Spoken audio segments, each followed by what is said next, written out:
Amém. Eu quero conversar com você um pouco nessa noite, baseado na palavra do Senhor, acerca de um tema recorrente, mas que já está ultimamente quase que ficando em desuso, que é a questão da santidade.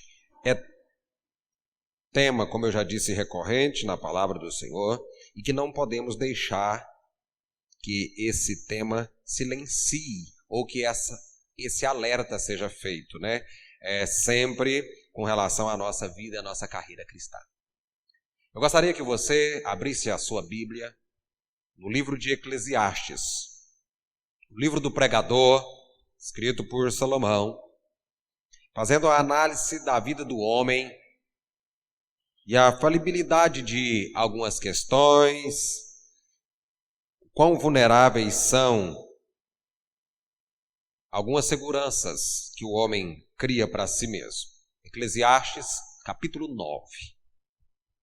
Neste capítulo, Salomão vai deixar claro acerca da morte, da certeza da morte, a convicção de que ela vai chegar. E que fica parecendo que a sorte é a mesma para todos, porque ele faz uma análise da vida. Ele diz, olha, vai chegar um momento em que a morte vai chegar, então aproveita a vida. E ele vai falar acerca do casamento, das relações interpessoais, acerca do comer, do beber. Ele diz, aproveita tudo que está à sua disposição, porque lá na sepultura, para onde tu vais, não vai haver nada dessas coisas. Mas aqui, dentro dessa narrativa, no capítulo 9, ele faz um alerta especial, e é sobre esse alerta que eu quero conversar com você nessa noite. No capítulo 9, o versículo 8 do capítulo 9, diz o texto da palavra do Senhor: em todo tempo sejam alvas as tuas vestes, e jamais falte o óleo sobre a tua cabeça. Meu Pai, esta é a tua palavra, e através dela, Senhor, eu peço que venhas falar conosco nessa noite, Senhor. Traga ao nosso coração o entendimento que tu queres que tenhamos, Senhor. Traga-nos através do Espírito Santo do Senhor, que habita em nós o convencimento, Senhor, para acatarmos a tua palavra e a colocarmos em prática e sermos, Senhor, guiados para um aprofundamento no nosso relacionamento contigo e também no nosso entendimento, Senhor, da tua palavra. Eu te peço no nome santo de Jesus. Amém.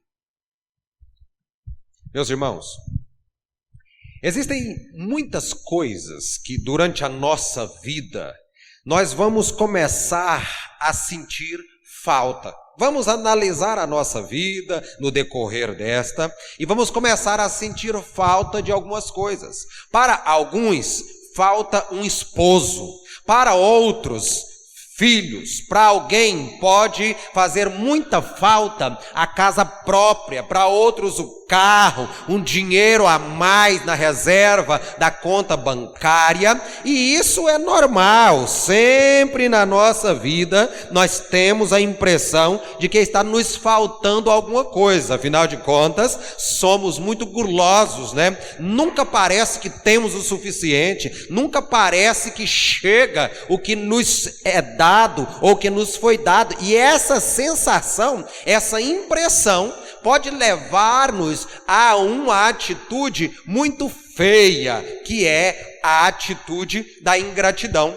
Porque quando nós começamos a focar naquilo que está nos faltando, nós começamos a deixar de observar aquilo que não está nos faltando. E eu quero chamar a sua atenção nessa noite para este fato, porque às vezes você começa deitado na cama ou conversando em família, ao redor de uma mesa, você começa a pontuar, a desejar e até entristecer, porque começa a fazer uma lista daquilo que está te faltando, e aí tudo que você tem que não está em falta fica irrelevante na sua vida. Mas eu quero te dizer algo aqui nessa noite: para muita, mas vou dizer muita gente no mundo hoje, aquilo que você tem, aquilo que não está te faltando, lhe seria suficiente para viverem agradecidos pelo resto da vida. Eu quero chamar a sua atenção com relação à gratidão. Começa a tirar um pouco o foco, o olho e a visão daquilo que está te faltando hoje e comece a analisar aquilo e ser grato também pelo que não está te faltando, porque é o Senhor que tem proporcionado isso para você.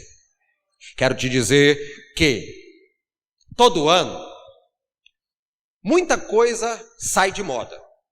Os fashionistas dizem que algumas coisas estão ultrapassadas e o seu uso então passa a ser cafona, né, e totalmente fora da estação. Mas, segundo o texto que lemos, na perspectiva de Deus, existem dois elementos, duas coisas que nunca saem de moda. Passa ano, entra ano, sai ano, estação após estação, meses, enfim. Mas essas duas coisas, diante da ótica e da perspectiva de Deus, nunca saem de moda. O que são, pastor? São vestes brancas e óleo na cabeça. Vou repetir para você: vestes brancas e unção sobre a sua vida são duas coisas que nunca saem de moda. Ou seja, você nunca deve deixar de ter consigo. O que é que nós aprendemos com isso? Vestes brancas estão ligados ou falam diretamente sobre pureza, sobre santidade. E quando nós analisamos esse versículo 8, que ele diz: nunca falte. Pode faltar muita coisa na sua vida, inclusive a casa, o carro, o marido, filhos que talvez ainda te faltem, dinheiro sobrando, que isso está faltando para quase todo mundo. Pode faltar muita coisa, mas nunca, você tem que estar atento, diferente daquelas virgens loucas, nécias, que deixaram de estar vigilantes e lhes faltou. Nunca pode faltar para você esse combo, esse conjunto de vestes brancas e óleos sobre a cabeça. E analisando o texto, vemos a dinâmica de que podemos ver a unção, o óleo na cabeça e a santidade entrelaçados, interdependentes, uma coisa dependendo da outra. Eu quero conversar com você nessa noite exatamente acerca dessa santificação, dessa vida de santidade, que Salomão diz: não há problema algum em você gozar a vida com todo o benefício que Deus produziu, se você fizer isso em santidade. Levando a vida em santidade, é possível viver uma vida regalada, prazerosa, satisfatória no mundo. É por isso que ele junta este texto no seu contexto de falar: todo mundo vai viver, existe um espaçamento de vida aí, todo mundo vai morrer. E a partir do capítulo 11 e 12, ele vai dizer por que é tão necessário ligar esse alerta da santidade. E a santidade é termo incluído e inclusivo da palavra do Senhor, recorrente, como já utilizei essa palavra aqui mais de uma vez nessa noite. E por que é tão necessário estarmos alertas quanto a isso? Porque existem aqui critérios ditos pelo próprio Senhor que precisam ser analisados com certo cuidado e cautela. Quando nós lemos a carta aos Hebreus, no capítulo 12, no versículo 14, nós temos uma recomendação. E a recomendação de Paulo é: segui a paz com todos e a santificação, sem a qual ninguém verá o Senhor. A partir daqui, a coisa começa a ficar séria. É preciso darmos ao tema da santificação um olhar totalmente diferente, darmos a ele um cuidado especial, porque a palavra do Senhor está dizendo: além de buscar ter paz com todo mundo, é preciso buscar a santificação, porque sem esta santificação ninguém poderá ver o Senhor. E sei que você tem levado a sua vida de modo a, no final da sua carreira, guardando a fé, você poder contemplar o Senhor. Sim ou não? Quantos estão desejosos por isso ao completar a sua carreira? Mas existe a recomendação de Pedro, quando ele escreve a sua primeira carta, no capítulo 1, versículo 15 e 16, a partir do 14, na verdade, diz assim: como filhos obedientes, não vos conformando com as concupiscências que antes havia em vossa ignorância, mas como é santo aquele que vos chamou, sede vós também santos em toda a vossa maneira de viver, porque está escrito: sede santos, porque eu sou santo.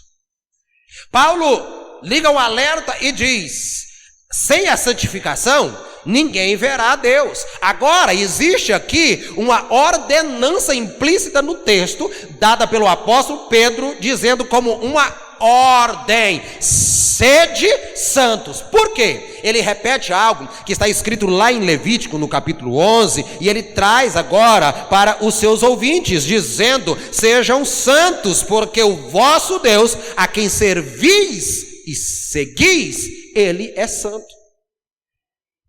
Esse pedido e essa entonação, e não deixando isso como uma escolha, mas como uma obrigatoriedade de vida cristã, ela vem partindo do próprio Deus. Ele diz: sejam santos, porque eu sou santo. E ele não espera dos seus seguidores, dos seus servos, outro padrão de vida moral que não seja um padrão em santidade. Ele não espera nada de nós que não seja uma vida desesperadamente voltada à santidade. Não há outra coisa que ele espere, que ele tem expectativa, que nós venhamos agir em buscar. Deve ser a nossa prioridade de busca. Pode faltar muita coisa na nossa vida, podemos viver aqui a falta, a insuficiência, a escassez de muita coisa na vida, mas a santidade nunca pode faltar. A nossa vontade, o nosso desejo, a nossa busca pela santidade é algo diário, constante, corriqueiro. É isso que Deus espera em nós, vivendo no mundo, porque Jesus, quando faz a oração sacerdotal em João 17, ele diz: Pai, eu não peço que o Senhor os tire do mundo, mas que os livre do mal. Vivendo aqui, expostos diariamente a essa devassidão, à imoralidade, ao declínio total da raça humana e a questão deliberada para o pecado, ainda exista neste mundo totalmente contaminado e declinado à perdição, homens, mulheres, jovens e crianças que diariamente, como tem necessidade de pão para saciar sua fome, de água para saciar sua sede, exista ainda uma geração que tem ânsia, desejo e vontade de viver uma vida que agrade a Deus. E sei que você é alguém contado como esse. Diga glória a Deus. É como no Salmo 42 o salmista diz: eu estou me comparando ao servo que, mesmo vivendo no deserto, mesmo vivendo uma seca, uma escassez, uma falta ao meu redor, mas eu bramo pelas correntes das águas. A minha alma tem sede do Deus vivo. Esse deve ser o nosso sentimento diário, uma necessidade de agradar a Deus, de fazer o que lhe é correto aos olhos, de ser um prazer para Ele, para sermos como Ele apontou Jesus e foi testemunha para toda a humanidade, dizendo: este é o meu Filho amado e nele eu tenho prazer.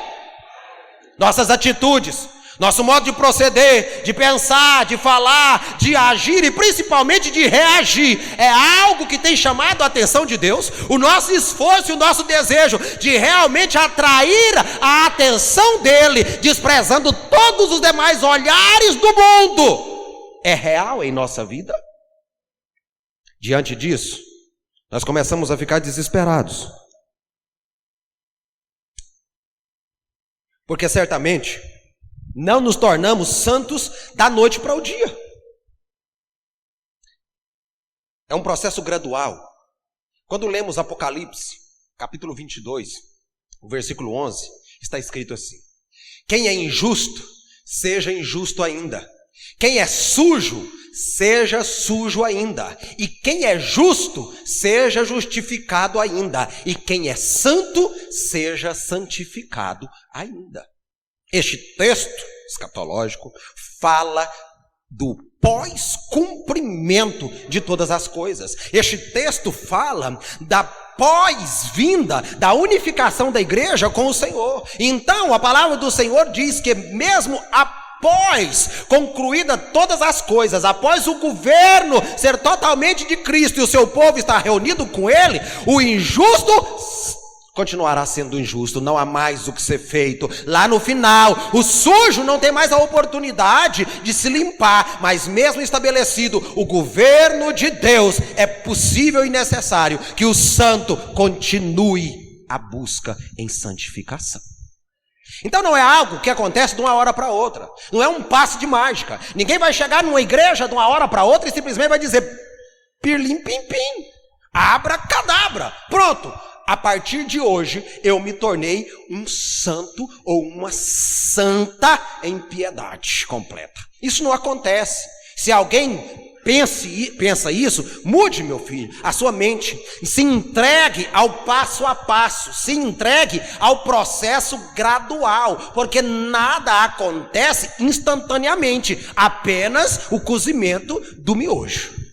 Mas uma vida em santidade é um passo a passo, e não é algo para temporadas, para estações ou para modismos, mas é para uma continuidade em vida. É um processo contínuo e que, uma vez iniciado, não pode haver uma interrupção desse processo. Quero te dizer aqui nessa noite, na verdade, para que a santificação ocorra, a santidade aconteça na nossa vida, é preciso acontecer em nós um movimento drástico.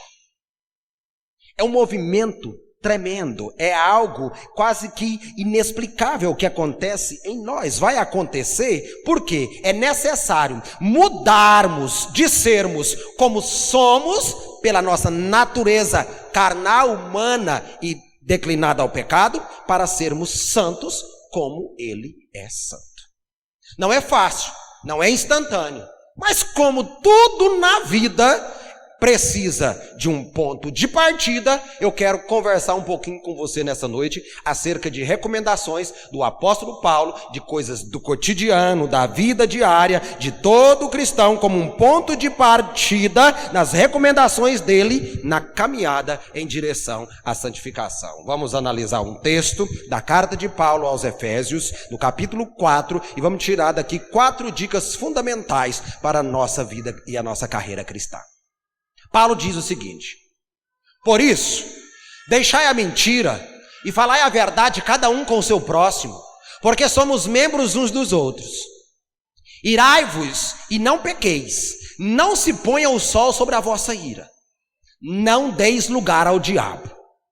Aquele que furtava, não furte mais, antes trabalhe, fazendo com as mãos o que é bom, para que tenha o que repartir com os que tiver necessidade. Não saia da vossa boca nenhuma palavra torpe, mas só a que for boa para promover a edificação, para que dê graça aos que a ouvem. Então Paulo começa uma sessão de aconselhamento para um ponto de partida da nossa caminhada rumo a uma vida de santidade. E ele então começa, o primeiro tema que Paulo coloca no texto é a questão da necessidade de se deixar a mentira. Nós somos impulsionados pelo diabo a falar a mentira, porque a única coisa que a Bíblia diz que é própria dele, que ele é genitor, que ele é pai, que ele é quem trouxe a existência, é a mentira. E o próprio Jesus diz: quando você mente, você fala a linguagem do seu pai, o diabo, porque ele é mentiroso desde o princípio e pai da mentira. Então Paulo diz que, para começarmos, um conselho que ele nos dá para viver uma vida de santidade é estarmos vigilantes quanto que da nossa boca não saia a mentira. E a mentira aqui neste texto inclui toda espécie de desonestidade. Eu quero te dizer, olha, seja o torcer a verdade. Porque às vezes as pessoas, quando são comprimidas e encurraladas, elas são forçadas a torcer a verdade. Não é que é totalmente uma mentira, mas ele torce a verdade, e isso acaba se tornando uma mentira. Outra coisa que acontece é o exagero.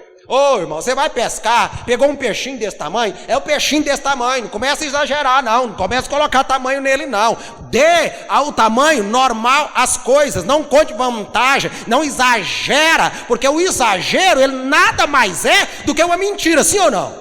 Você concorda comigo que o exagero nada mais é do que uma mentira? Porque ele não condiz com a verdade. Outra coisa que podemos ver, a fraude. Outra coisa que podemos ver, o não cumprimento das promessas feitas. Outra coisa, o trair da confiança. Outra coisa, a lisonja. Deixe de ser lisonjeiro. Fazer para as pessoas, ou dar às pessoas, um carinho a mais. Colocar diante das pessoas qualidades excessivas. Não, fuja da lisonja, seja verdadeiro, seja real. Às vezes as pessoas chegam pra gente e tal, e a mulher pergunta pra você, e aí, tô bem? Vamos, tá na hora, né? E aí, eu estou bem? O que é que você faz? Lisonja. Tá ótimo. Essa roupa ficou bem? Ficou ótima. Caiu bem? Se caiu. Deixe de lisonja, fale a verdade, porque se nós não começarmos a corrigir as coisas pequenas, há muito tempo eu venho dito, tropeçamos sempre nas pedras pequenas, porque nós as desprezamos, porque as grandes desviamos dela, mas as pequenas que não fazemos caso, essas têm potencial para nos fazer cair.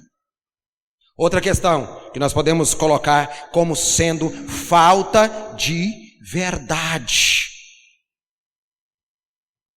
Sonegação de impostos. E às vezes a gente é tão tentado a fazer isso, né?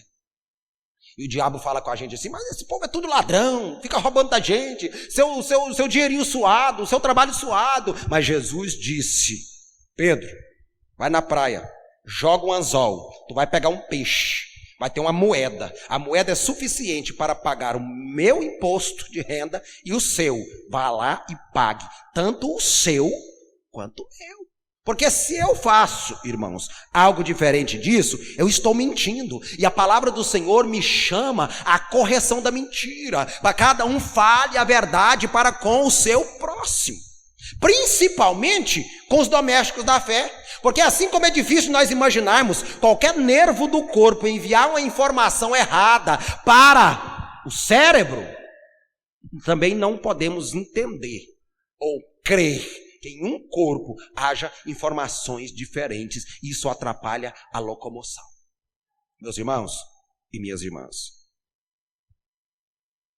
quando o crente se desvia da verdade, a sua vida deixa de ser uma Bíblia que pode ser lida pelos descrentes.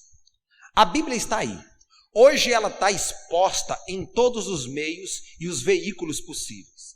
Todo o tempo que você ligar uma televisão, rádio, os meios aí da internet, para todo lado, na rua, outdoors, folhetos, panfletos, a Bíblia está aí. Mas as pessoas não querem, eles não querem gastar tempo de ler a Bíblia. E por isso mesmo é que a palavra do Senhor chama mais ainda a nossa atenção, dizendo, vocês são como cartas lidas por todos os homens. Somos uma Bíblia que as pessoas estão rejeitando de ler. Ei, escute aqui, nós somos a Bíblia que o mundo lá fora está rejeitando de ler. Mesmo que eles não peguem esse livro, gaste tempo para ler, ou que venha aqui na casa do Senhor ouvir uma pregação, a sua atividade, a sua atitude, o seu dia a dia, a sua maneira de proceder com verdade, é a Bíblia que eles estão não querendo ler, mas estão vendo ela aplicada na sua vida diariamente. E quando nós, como cristãos, servos do Senhor, filhos da renovação, faltamos com a verdade, nos desviamos dela, nós somos uma Bíblia adulterada, ensinando uma verdade infame para os descrentes. E ainda vou te dizer mais, a verdade é uma dívida que nós devemos a todos os homens, inclusive para a sogra. Para todos os homens, é uma dívida que temos, independente se há proximidade, independente se há intimidade. É necessário proceder com toda a veemência da verdade. Eu não tenho tempo para ficar macetando aqui isso muito nessa noite, porque Paulo, na continuidade de Efésios 4, ele fala a segunda coisa, ele fala acerca da ira. a ira. Fala a verdade. Isso é coisa que acontece sempre na sua vida. Quase que diariamente você é pressionado na direção de se irar. E aí, meus irmãos, essa é a segunda área de renovação da nossa vida em direção à santidade. A questão ligada à ira. Porque quando o crente cede à ira, é preciso confessá-la imediatamente e abandoná-la o mais cedo possível. Por quê? Não é possível, não é próprio e não é saudável, dizendo para você espiritualmente, guardar qualquer ressentimento ou nutrir qualquer rancor e nem mesmo manter-se irado. A recomendação da palavra do Senhor é: não se ponha o sol sobre a vossa ira. O que quer dizer essa recomendação? Destrua esse sentimento o mais rápido possível. Se possível, e se não for possível, impossivelmente, antes de que passe para o próximo dia. Que o sol não termine, que esse dia não termine sobre a vossa ira. Com você irado, você iracundo, com você com vontade de dar uns tiros em alguém, em dar uns tebefe em alguém, dar uns pontapé em alguém. Não!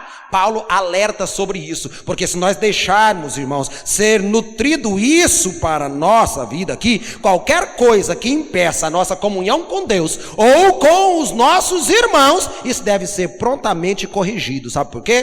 Porque o pecado da ira não confessado fornece ao diabo uma porta de entrada e uma base de operações, e ele consegue isso sem que nós o ajudemos deliberadamente. É por isso que o versículo que vem acompanhado desse é: não deis lugar ao diabo. A maneira mais fácil que há para darmos brecha, espaço. Vou te dizer um negócio: tu não precisa abrir uma porta para o diabo. Tu não precisa abrir uma porta para o diabo. É apenas um espaço que ele consiga. Lá no tempo do meu avô, cantava-se muito uma canção que fala que o diabo é assim: se tiver uma fissura, ele coloca uma cunha e com a outra ele vai batendo. E ele vai conseguir abrir espaço e entrar na sua vida. E a ira é o principal canal de acesso para que o diabo tome conta das suas emoções e te leve a cair em tentação. Por isso, o apóstolo Paulo diz: a primeira coisa, deixa a mentira. A segunda coisa, corrija esse sentimento iracundo que às vezes brota tanto em você.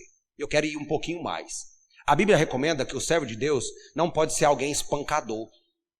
E eu vou te dizer algo que eu digo, às vezes algumas pessoas torcem o nariz para mim, mas está escrito na palavra do Senhor.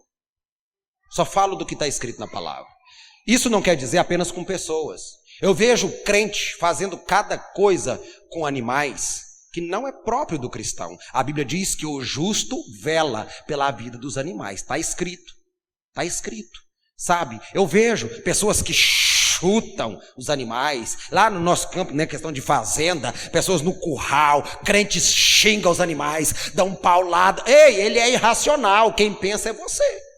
É você que pensa. Não aprendeu isso lá na escola? Porque nos 12 anos em que eu fiquei numa sala de aula, aí sendo professor, e professor de ciência, eu ensinei isso quantas vezes? Que o humano é um ser racional, dotado de fala, de pensamento e que toma decisões. Todo ser que não seja humano é irracional. Ele é dotado apenas do instinto, ele não pensa, ele não raciocina, ele não calcula. É você apenas que faz isso. Esse negócio de ser um espancador, uma pessoa que sai chutando cachorro, gato, galinha, e aí isso é facilmente levado para as crianças, os filhos, a mulher em casa, e aí a gente vê tanta absurdidade no meio cristão. Não deis lugar ao diabo. E vou repetir isso: ele não precisa que você abra uma porta, e nem menos uma janela. Qualquer espaço que você der para ele, ele vai achar um jeitinho de entrar na sua vida. Mas Paulo continua, e eu vou caminhando para concluir. Paulo continua na sua recomendação, a sua lista de conselhos para uma vida de santidade. Ele agora fala sobre algo que mexe com a gente. De cara, quando a gente fala essa questão, o povo já dá 2 passinhos para trás e não gosta que fala. Mas Paulo recomenda que, para uma vida de santidade, além de deixar a mentira e de suprimir o sentimento de ira, é preciso deixar de roubar. É grosseiro Paulo dizer isso para a gente. Somos pais de família. Aqui somos mulheres trabalhadoras. Nós lutamos diariamente pelo pãozinho cotidiano nosso. É grosseiro Paulo vir com essa palavra conosco. Mas Paulo aqui, ele não simplesmente fala a questão do roubo, mas ele faz um contraste entre dois tipos de comportamento: roubar e dar. O velho homem rouba, enquanto o novo homem, o santo, o que busca a santificação, dá. Irmãos, o furto pode tomar muitas formas, muitas, e nós precisamos estar atentos com relação a isso. Vou te dizer algo: a proibição com relação ao roubo não é algo novo, não é neotestamentário, não é apenas para a sociedade atual, é algo bem anterior. Na legislação de Moisés, lá enquanto ainda estavam no deserto, no livro de Êxodo, no capítulo 20, já havia essa recomendação. O versículo 15 está lá no decálogo, nos 10 mandamentos, escrito grandão e bem sucinto deste modo: não furtarás. Não há nada de novo nessa recomendação de Paulo, de estarmos alerta com relação ao roubo. O que dá a este texto da carta aos Efésios aqui, meus irmãos, algo distintamente cristão, com o que vem a seguir. Ele diz: não furteis, mas cada um trabalhe de maneira digna, a fim de que possa ter o que repartir com os menos afortunados. Aqui entra o acréscimo da cristandade, da cristologia, da nossa realidade de igreja. Além de não tomar o que não é nosso, de maneira indevida tirar o que é do outro, a recomendação da santificação é: tenha como ganhar algo, e mesmo que seja pouco, você possa contribuir com aquele que nada tem ou que pouco tem. Não devemos apenas deixar de roubar, mas também trabalhar honradamente a fim de poder ajudar aqueles que menos têm. E concluindo, Paulo fala acerca da fala. Se tem um negócio que nos impede de viver uma vida de santidade, de santificação, é a questão da fala. Porque a gente fala o tempo todo. Eu estou falando aqui já há tantos minutos e você está caladinho. Está caladinho sem fonética. Está caladinho sem verbalizar. Mas aí na sua cabeça está cheio de palavras, né? E aí dizem por aí, eu não tenho nada a ver com isso, né? Que as mulheres ainda falam mais do que os homens. Foi encontrado um irmão, vou conversar com ele a respeito disso. Ele disse: eu fiquei 7 dias sem conversar com a minha mulher. Eu disse: mas por quê? Para não interrompê-la. Então a fala é algo complicado, é algo perigoso. A gente fala demais, a gente fala o tempo inteiro, e às vezes a gente fala muito. Não é bíblico esse modo do relato, mas tem um fundo de verdade que podemos correlacionar com a palavra de Deus. Uma palavra falada, filho, ela não pode mais tornar atrás. Então Paulo faz um alerta acerca da fala. Ele agora volta para esse uso tão importante da vida em sociedade. Já pensou, como eu citei anteriormente, se fôssemos como os animais, não fôssemos dotados pelo benefício e a dádiva da fala, da comunicação, como seria a nossa vida? Como a dos animais.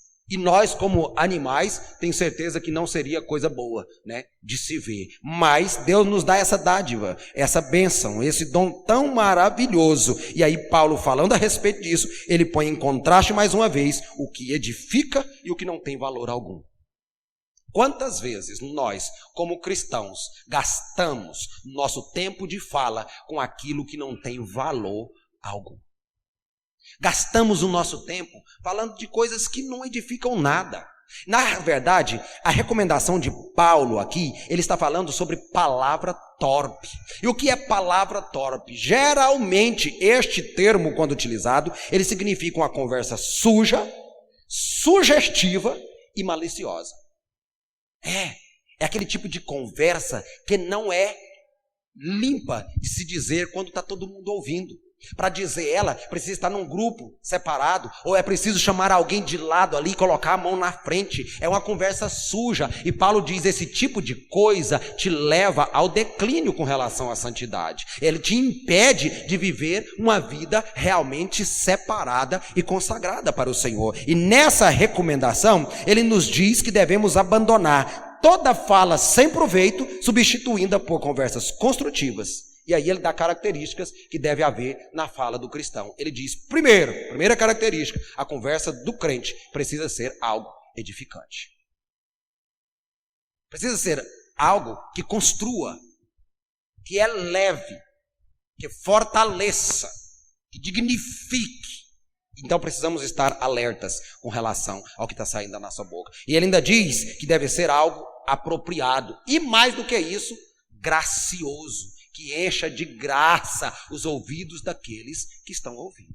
Cuidado com conversa infundada, desnecessária, não proveitosa, maliciosa, com, sensualidades, lascividades, piadas, e aí nós somos facilmente levados a transgredir outro mandamento lá de Moisés, que é o de utilizar o nome de Deus em vão. O nome de Deus, o nome de Jesus, não é para ser inserido em anedotas, em piadas, em conversinhas de fazer rir. É algo tão santo que ninguém sabe qual é o verdadeiro nome de Deus. A partir da proibição que foi feita, não tome o nome do Senhor em vão, os judeus esconderam o nome de Deus para a próxima geração. A única coisa que temos é o tetragrama, as 4 consoantes que compunham o nome de Deus, mas não sabemos qual é. Cuidado com a sua fala. E para concluir, sem nada mais ter o que dizer, eu quero ler com você alguns versículos da carta de Tiago, irmão de Jesus, que faz uma recomendação expressa e explica muito bem quão perigoso é a nossa fala. Tiago, no capítulo 3, a partir do versículo 1, diz assim: Meus irmãos, muitos de vós não sejam mestres, sabendo que receberemos mais duro juízo. Porque todos tropeçamos em muitas coisas. Se alguém não tropeça em palavra, o tal é perfeito e poderoso para também refrear todo o corpo. Ora, nós pomos freio nas bocas dos cavalos para que nos obedeçam e conseguimos dirigir todo o seu corpo. Vede também as naus, que, sendo tão grandes e levadas de impetuosos ventos, se viram com um bem pequeno leme para onde quer que a vontade daquele que os governa. Assim também, a língua é um pequeno membro e gloria-se de grandes coisas. Vede quão grande bosque um pequeno fogo incendeia. A língua também é um fogo, como mundo de iniquidade. A língua está posta entre os nossos membros e contamina todo o corpo, e inflama o curso da natureza e é inflamada pelo inferno. Porque toda a natureza, tanto de bestas feras como de aves, tanto de répteis como de animais do mar, se amansa e foi domada pela natureza humana. Mas nenhum homem pode domar a sua língua. É um mal que não se pode refrear, está cheia de peçonha mortal. Com ela bendizemos a Deus e Pai, e com ela amaldiçoamos os homens feitos à semelhança de Deus. De uma mesma boca procede bênção e maldição. Meus irmãos, não convém que isto se faça assim. Porventura, deita alguma fonte de um mesmo manancial água doce e água amargosa?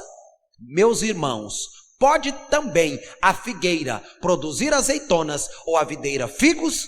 Assim tampouco pode uma fonte dar água salgada e doce. Nossa boca, a nossa língua é digna de toda vigilância, até porque a boca fala do que o coração está cheio. Que o Senhor nos ajude no nosso processo rumo à santidade, sem a qual ninguém verá a Deus, e cumpramos a ordenança de sermos santos, porque aquele que nos chamou para ser o seu reflexo e a sua imagem é santo. Que o Senhor em tudo os abençoe.